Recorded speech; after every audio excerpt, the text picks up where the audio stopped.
Welcome to my channel. If you like it, leave a like and a comment. Enjoy watching.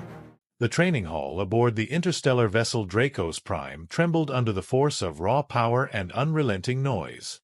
Blades clashed, claws scraped against metal, and voices shouted in a dozen alien dialects as warriors of all kinds tested their might in the combat rings. And in the center of it all stood one man. Human. Alone. Commander Ethan Cade adjusted the wrappings around his fists, sweat trickling down his temples.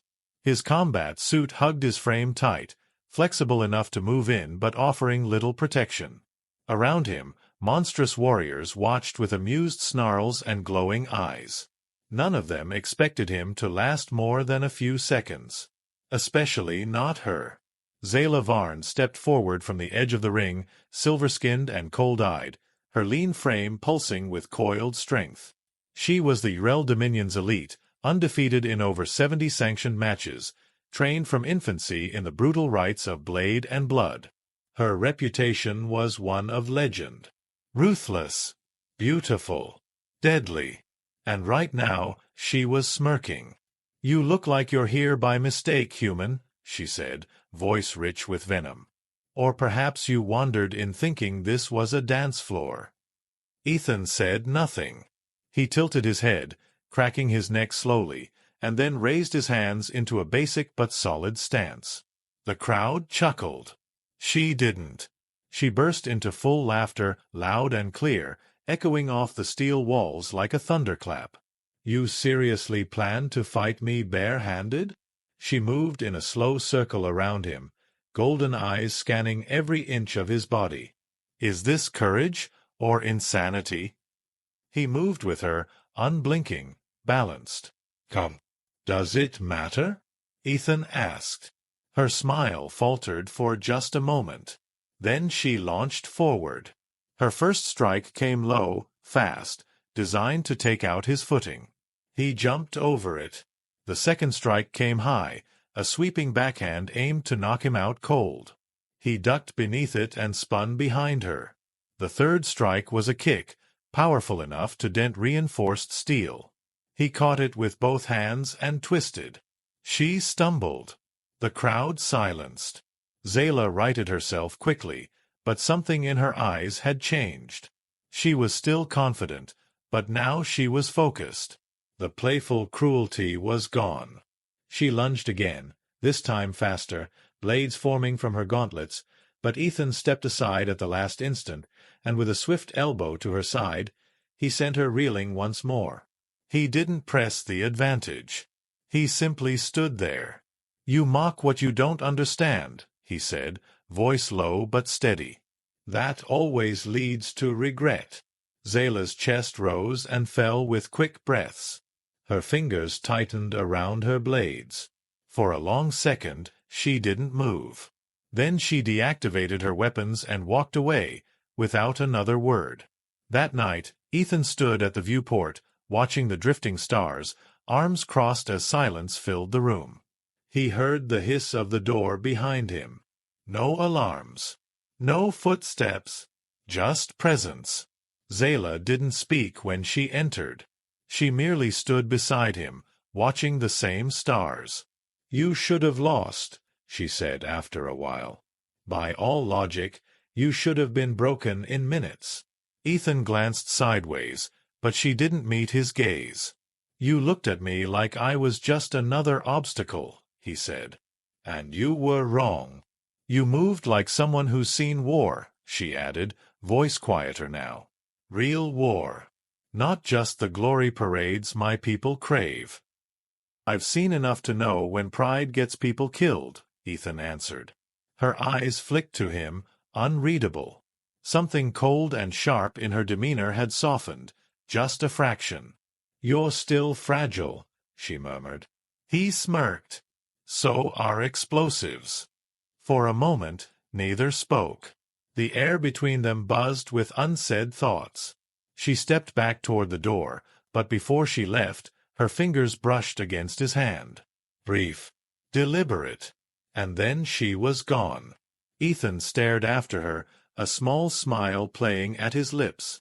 That second of contact lingered longer than her laughter.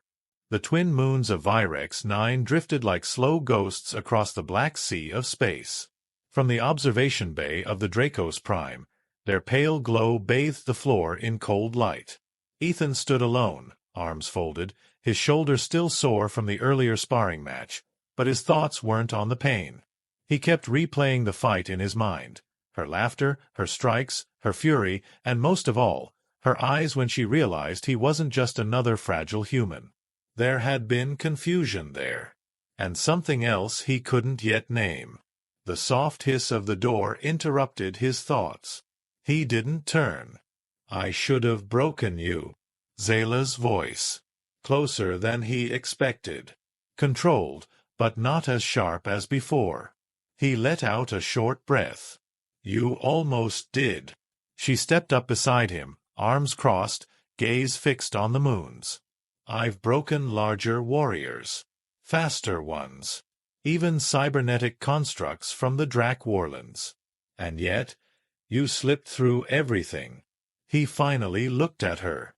The blue glow of the stars lit her face in soft contrast, turning her silver skin into living moonlight. There was no mockery in her tone now, only curiosity, and a tension that wasn't entirely hostile. "I didn't come here to fight you," Ethan said, "but I won't back down from someone who thinks they know me just because of the bones under my skin." She tilted her head slightly. "And what exactly do you think I know about you?" "That you see a human," he replied. "Not a warrior. Not a threat. Just a mistake in the room." Her lips parted, as if to argue, but she didn't. Instead, she stared at the glass, fingers slowly curling into her palms. "You're not like the others from your species," she said after a moment. "Most flinch. Most defer. Most try to win our favor. You don't care if we like you." "I don't need your approval," Ethan said. "I need results. And allies I can trust." She turned then, fully, stepping close enough that he could feel the heat from her body. Her golden eyes locked onto his. "And what makes you think I'm someone you can trust?" He didn't step back. "Because when it came down to it, you didn't go for the kill. You wanted the fight. Not my end." Silence. Her breath was barely audible, but she was watching him like a predator unsure if it wanted to pounce or simply stare. "You're not what I expected," she admitted. "When I first saw your name in the manifest, I laughed. I thought they were joking." "Still laughing?" he asked quietly. Her voice was almost a whisper. "No." For a moment, neither of them moved. Her presence was overwhelming. She radiated power, command, control. And yet, something about standing there, facing him in quiet starlight, made her seem almost human. Almost. He didn't dare move. But she did. Her fingers touched his forearm, gently, tracing the edge of a fresh bruise from the fight. Her skin was warm. Her eyes flicked down to the mark, then up to his again. "This," she said, her voice low, "should have shattered your arm." "You held back," he replied. "No," she corrected, "I didn't." Their faces were inches apart now. The buzz of the ship around them faded into silence. "I don't know what this is," she murmured, "but it's dangerous." He leaned in just slightly, lips close to her ear. "Then why are you still here?" Her breath caught. Then, as quickly as she'd come, she pulled back. But not before letting her hand slide down his arm, slow and deliberate. "Don't follow me," she said, turning toward the door. But as she walked away, Ethan noticed her shoulders weren't as rigid as before. Her pace wasn't as sharp. She hadn't come to threaten him. She'd come because she couldn't stay away. And Ethan, for the first time in a long while, didn't feel alone among the stars. The freighter drifted like a corpse in the void, its outer hull scarred and blackened, its beacons flickering erratically. No comms, no life signs. Just silence. Ethan adjusted his chest harness inside the transport shuttle, fingers dancing across the buckles. Zayla sat across from him, strapping twin energy blades to her back. Her armor shimmered faintly in the shuttle's emergency red glow. "This is supposed to be a routine recon," Ethan said, watching her without really meaning to. "Tag the wreck, scan the logs, get out." She didn't look up. "You believe that?" "No," he answered. "That's what makes it fun." The shuttle latched to the derelict with a sharp metallic hiss. The docking ramp lowered with a shriek of stressed hydraulics. Ethan stepped through first, weapon drawn, eyes sweeping every corner. The interior of the freighter was worse than expected. Charred walls, slashed wiring, burn marks shaped like claws. "I've seen this pattern before," Zayla muttered. "Tornak saboteurs." Ethan frowned. "That's deep inside Dominion space. What are they doing this far out?" She didn't answer. Her posture tensed. They moved in silence, clearing corridor after corridor, the only sounds being their quiet footsteps and the occasional groan of metal under strain. Something felt off. Wrong. The kind of wrong that made instinct scream. Then it hit. A tripwire, invisible to standard scanners. Ethan barely shouted before the corridor around them exploded into fire. They were thrown backward. Alarms blared. Bulkheads slammed shut behind them. Ethan groaned, checking his body. A deep gash on his shoulder, burning. His vision swam, but he forced himself up. "Zayla!" he shouted. "I'm here." Her voice came from behind a broken panel. She pushed out through smoke and sparks, coughing, but unharmed. They regrouped quickly, finding a small maintenance chamber. The door sealed behind them, locking out the chaos. Ethan sat down hard, wincing. "We've been set up." Zayla knelt beside him, tearing open the side of his suit without hesitation. Her hands worked fast, precise, cleaning the wound, injecting stabilizer foam. "You took the blast," she said. "You pushed me back." "You would have done the same," he replied, teeth clenched. "I wouldn't have needed to," she said coldly, but her hands trembled. He reached up, touched her wrist gently. "Why are you shaking, Zayla?" She froze. "I'm not," she said. But she was. And when she looked at him again, her golden eyes weren't filled with disdain or pride. They were full of fear. Not for herself. For him. "You shouldn't matter to me," she whispered, almost like she hated herself for it. "You're human. I was raised to see your kind as temporary. Replaceable." "And now?" he asked softly. She leaned closer. Her hand was on his chest, warm even through the suit. "Now I see you even when I close my eyes," she admitted. "I hear your voice when I try to sleep. And when you went silent after the blast, something broke in me." Ethan's heart thundered. "You don't have to fight it," he said. "Not with me." Her lips hovered near his, breath shallow. She hesitated. Then she kissed him. It wasn't gentle. It was hungry. Desperate. Her fingers tangled in his hair, his arms wrapping around her, pain forgotten. The metal walls, the fire outside, the war, none of it existed in that moment. Only the heat of her mouth on his. The rhythm of two enemies turning into something far more dangerous. When she finally pulled away, her eyes burned brighter than any weapon he'd ever faced. "We'll talk later," she said. He smirked. "Promise." She nodded, then grabbed her blades. "But first, we survive."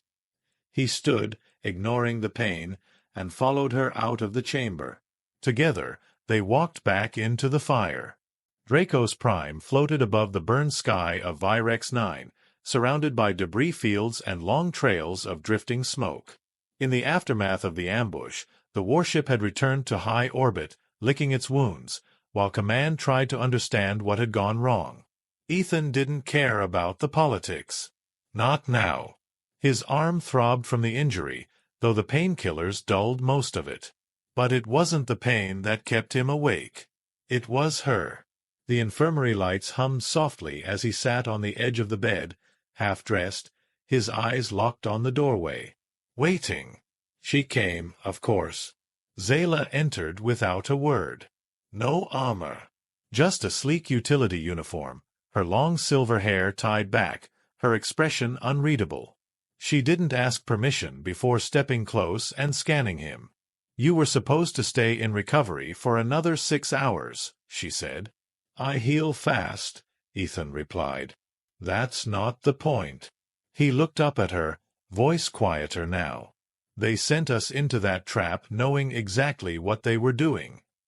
She didn't deny it. "I've already accessed the mission orders," Zayla said. "Someone rerouted our clearance and scrubbed our backup detail. The system was bypassed using Dominion-level authority codes." "You think it was command?" "I think someone high up decided we were too dangerous to leave alive. And they didn't expect us to survive."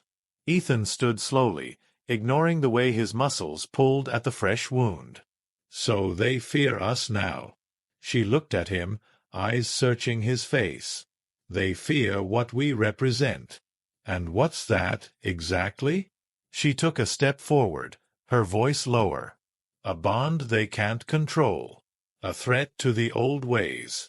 The moment we started fighting in sync, the old bloodlines started whispering.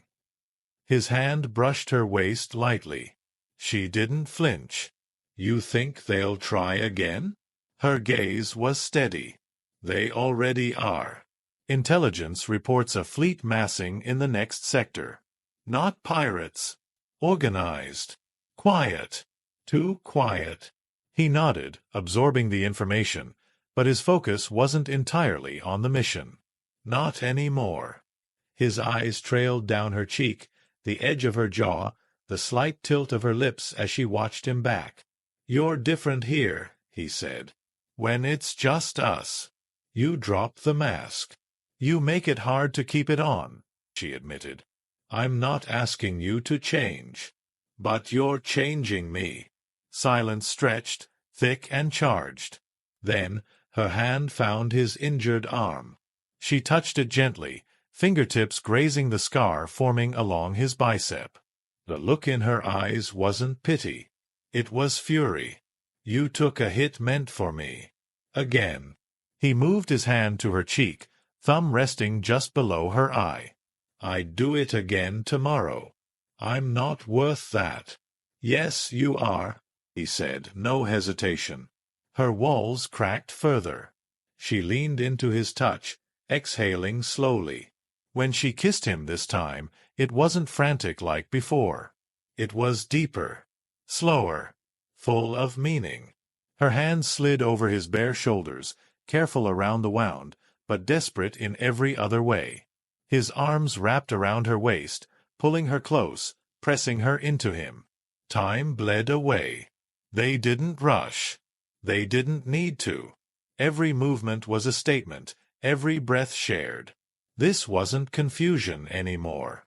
It was a decision. Eventually, she rested her forehead against his. "They'll try to separate us," she whispered. "Then we make it impossible." Her smile was fierce, almost feral. "I hope you're ready for war, human." He grinned. "I was born in it." An alarm suddenly rang through the ship, one long pulse. Incoming fleet. They broke apart, breathing heavy, eyes already sharp. Zayla grabbed her gear. "Time to remind them who we are." Ethan followed, his wounds forgotten, heart pounding with fire. Together, they left the infirmary, not as rivals, not even as allies, but as something far more dangerous. The bridge of the Dracos Prime pulsed with red light as klaxons howled through the command deck. Crew members rushed between stations, voices rising over the noise, reports flooding in. 17 warships had dropped out of warp over the surface of Virex 9. They weren't marked with any known faction insignia. But their design told Ethan and Zayla everything they needed to know. Urel construction. Modified hulls. Cloaked in unofficial black steel. Dominion weapons, stripped of codes. It was a ghost fleet, one that shouldn't exist. They're not here for conquest, Ethan said as he tightened the straps of his exosuit. They're here for us. Zayla stood nearby, her armor locking into place with a cold hiss. She didn't need to speak. The tension in her jaw said everything. These ships, they belong to the Shadow Orders, she said finally. Ancient loyalists. Zealots who believe Dominion blood must remain pure. And to them, I'm the corruption, Ethan muttered. And you're the traitor. She nodded once. We defied the old code. Now they've come to erase us. Ethan holstered his blaster rifle and stepped into the deployment lift beside her. Then let's show them why they should have stayed in the shadows. The lift dropped, fast and loud, down toward the hangar. Fighters launched overhead, lighting up the launch bay with fire and fury. Troops formed up. Dread filled the air like smoke. Ethan and Zayla moved as one, cutting through the chaos and stepping aboard the assault carrier. The moment they entered the battlefield, the skies ignited. The surface of Virex 9 burned with energy fire. Structures crumbled. Mechs clashed with artillery platforms in the distance. The enemy had already landed, and waiting for them at the drop zone was a legion dressed in black. Zayla raised both blades. They won't offer mercy. Good, Ethan said. I'm not here to ask for any. He leapt from the carrier before it even landed, rolling across the dirt and firing mid-air, his blast striking down enemy scouts before his boots touched ground. Zayla followed a second later, a silver streak slicing through enemy lines with terrifying grace. They fought like they were fused at the soul. Ethan cleared corridors with calculated precision, taking out enemy squads with clean shots and explosive charges. Zayla was the storm beside him, her blades singing as they cut through armor like paper. A massive war machine rose ahead, a ground crawler laced with plasma turrets and death engines. It turned its guns toward them, too slow. Ethan sprinted forward, drawing fire, diving beneath the beam as it scorched the field behind him. He slammed a magnetic charge onto its leg and launched himself off it just as Zayla hurled a spike into the reactor core. It exploded behind them in a roar of fire and shattered steel. She landed beside him, catching her breath. He was bleeding from the side, a gash opened along his ribs, but he didn't slow. "You're hurt," she said, eyes flicking to the blood. "I'll heal later. We finish this now." They pressed forward, deeper into enemy lines, each move more brutal than the last.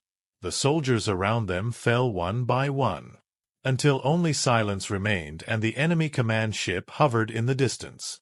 A voice echoed over the field from the enemy vessel, called, "Familiar. You shame your bloodline, Zayla Varn. You bind yourself to this creature. You spit on your legacy." Ethan looked up, calm.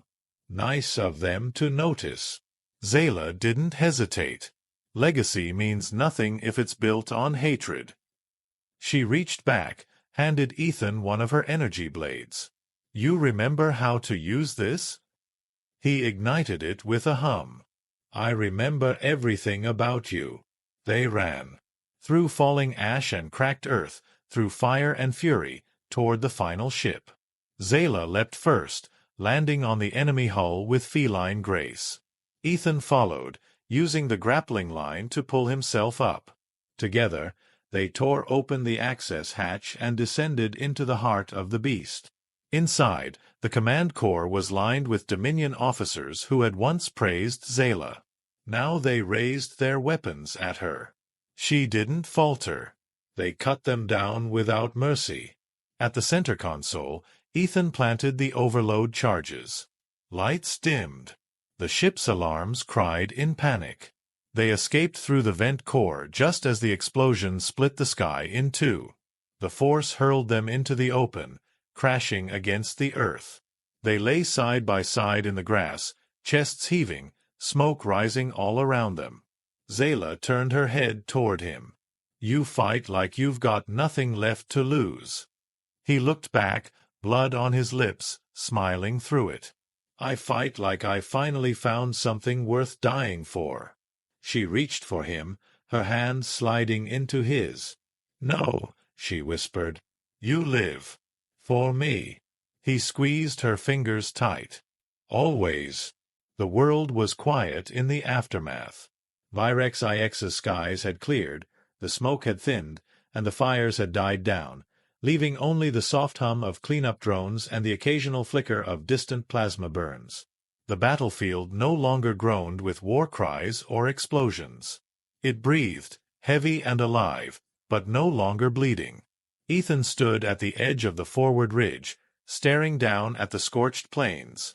His uniform was torn, blood dried into the fabric, his side still wrapped tightly where the blade had grazed too close to his ribs. But the pain didn't matter anymore. Not with her beside him.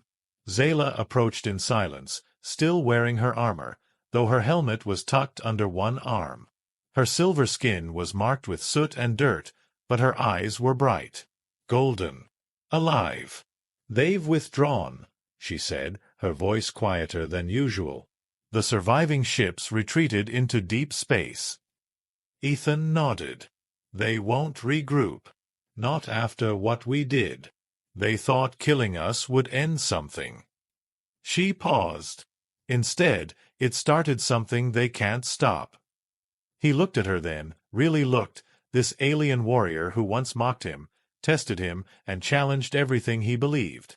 Now she stood before him not as a rival, not as an opponent, but as someone who had chosen him.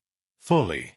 "I used to think love was a weakness," she said suddenly, her voice soft, eyes cast toward the sky. "A thing that made warriors hesitate. That blurred focus. But standing beside you in the middle of that fire, I've never felt more certain. Or more powerful." He stepped close, brushing her cheek with his fingers. "Loving you didn't make me hesitate," he said. "It made me unstoppable." She exhaled, eyes closing for a moment. When she opened them again, her gaze was raw and open. "There will be trials ahead. The Dominion won't accept this easily. Neither will your own people. Let them come," he said. "We've already survived worse." She smiled, the corner of her lips curving upward in a way he'd never seen before. "Not on the battlefield. Not in training. Only here. Only now." He reached for her hand. She took it. Down below, reconstruction teams worked in unison, Urel engineers standing side by side with human techs. The beginnings of a new alliance. Not because it was ordered, but because of what they had proven, because of what they had become. Later that evening, they returned to the upper deck of the Dracos Prime, where stars stretched endlessly beyond the glass. They stood close, his arm wrapped around her waist, her head resting lightly against his shoulder. "Where do we go now?" she asked quietly. "Anywhere," he replied. "Everywhere." She smiled, and this time it wasn't the smirk of superiority or challenge. It was warm. Real. "I never thought I'd say this," she whispered, "but I'm glad you didn't break in the ring that day." He chuckled softly, turning toward her. "And I'm glad you underestimated me." She leaned in. He met her halfway. The kiss they shared wasn't urgent like the ones before. It was slow, deep, the kind of kiss that spoke of new beginnings, of battles won and walls torn down. The kind that carried a promise, not of peace, but of permanence. Together, they stood under the stars, no longer from two different worlds, but building one, side by side.